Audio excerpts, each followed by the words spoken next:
Hey y'all, Natalie here today, and I am doing a life story that was inspired by one of the prompts from the Scrap Gals podcast in January. And I'm using the Storyteller collection from Vicki Boutin. And so I just showed you I have all these little books that I printed from the internet and that cute little book die cut from the collection. And so my idea is to put them in that outline that I had. So I'm going to do some gesso around the space and do a rainbow background.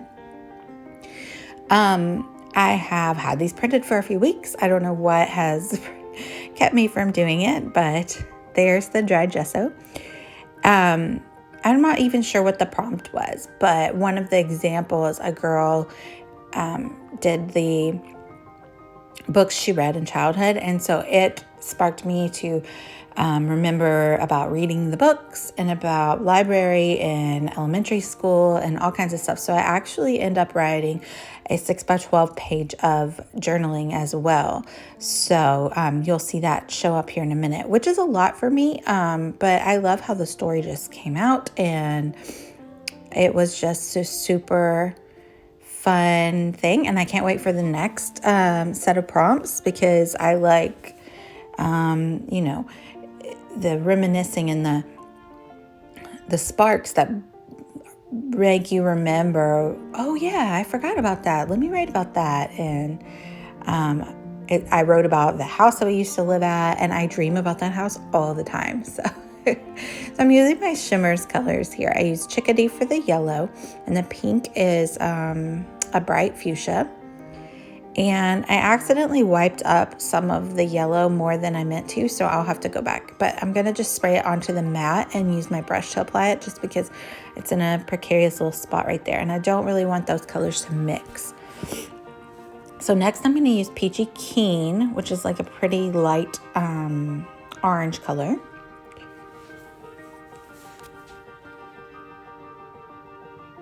And then I also have Sweet Pea, which is the purple color, and then Oil Blew Me Down is like a blue turquoise color. And I do want that color to mix a little bit with the yellow to put just a touch of green onto the page. So you'll see me working with those. And I figured that if you cover it with your hand, it kind of keeps that extra splatter from going everywhere. So yeah, that's what I'm doing there. And I'm allowing it to mix with the yellow a little bit. I was wiping up a little bit of the peach there because it was too wet still, and I didn't want it to mix with the blue, because that would just be like brown and it would not be cute. So I do decide that it needs to be darker though. Just add a little more color. Although I did want like pastels, but on that white, it's super heavy gesso. So it takes a lot to be pretty vibrant. And that's the Sweet Pea color. Most of those came from color kits over the past year. But I just love the soft rainbow that it gives. And the books are all from when I was a little girl. And obviously I would have loved this color palette. Lisa Frank, yes, please. All right, so there's the dried first draft, and I decide I need a little bit more pigment in there with the purple. So I fix that up there. And next I'm going to go through and add splatters. I like, I love the story spark and how it's important to tell our stories.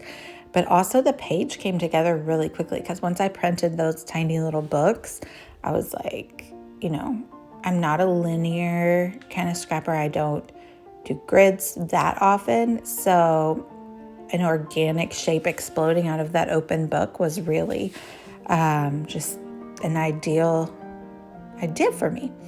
Now, I do end up incorporating butterflies. The Storyteller collection has butterflies in it, and I had empty spaces I need to fill fill. So the book is open. I don't know. I could just see butterflies like fluttering out of the book. And also I had these cute little puffy alphas from Paper House Productions that matched the butterflies in the Storyteller collection that I wanted to use. So I had an incident with my sewing machine and it wrinkled up the paper up there at the top, but I had already put so much work into it. I just could not say like scrap it and start over again. So we're calling it distressed. And we're living with it, and I'm okay with it because, again, the story is what matters most. So, and we get that done for sure. So please ignore the wrinkle at the top of the page. Ah, there's the little butterfly. And I changed my title. My title was going to be Adventures Only a Page Away or something, but I didn't want to add that gold glitter. It didn't seem to go with the color scheme. And also, the little title there from the Storyteller collection just worked so well that I decided to go with that, Make Life Easy. I'm going to rough up the edges a little bit and ink them up of that big die there. And you can see I printed my journaling. I printed it on like just regular 8.5 by 11 page. So it's like 11 inches tall and almost 6 inches wide. So I'll trim it down and back it with that turquoise paper I showed you, which complements it's also from the Storyteller collection, and it complements the green that's in the background. I liked this background paper because it's like words, so it looks like, like writing on a page. So yeah, I'm going to place a butterfly, but then I decide that I want to embellish both pages together so that they can balance each other out well. So I'm going to take a break after this butterfly and build the journaling page that goes on the other side. You'll see what I mean here in a sec. So I'm going to cut it down to 6 by 12. And I'm going to trim my journaling up. And I use the Over app to create that, in case you were wondering, and print it from my phone. So I used my sewing machine to sew around the edges just like I did on the other layout with like a turquoise thread. And I left that white space at the top because I do want to do a little title and some icons up there as well. So this is what I mean. I'm going to put the pages side by side and do the embellishing as if it's a 2-page spread because I need them to balance out. I need the butterflies to kind of be sprinkled along the page, not like in a line or anything. You didn't want it to look weird.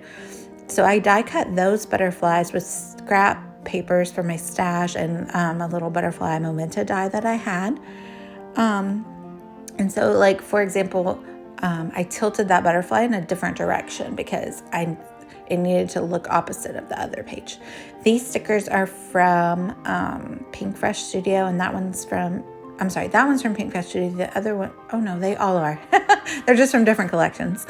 But they just say cute little things, and I love their stickers. Their stickers are very unique, a little snarky sometimes, and just they kind of work with my style. I love their stickers. So that one says me, and it just says a couple of things like always ready for a good time, because it's ironic, of course, because a lot of people would say reading's not a good time, but I think it's a good time.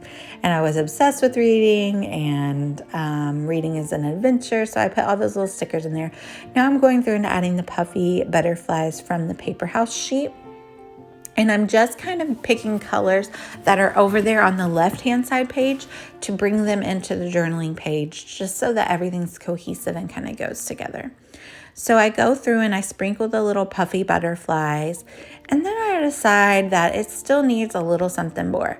So pull out these little rainbow gems because, elementary Natalie loved her some sparkle. So that's what let's be real. I still love sparkle.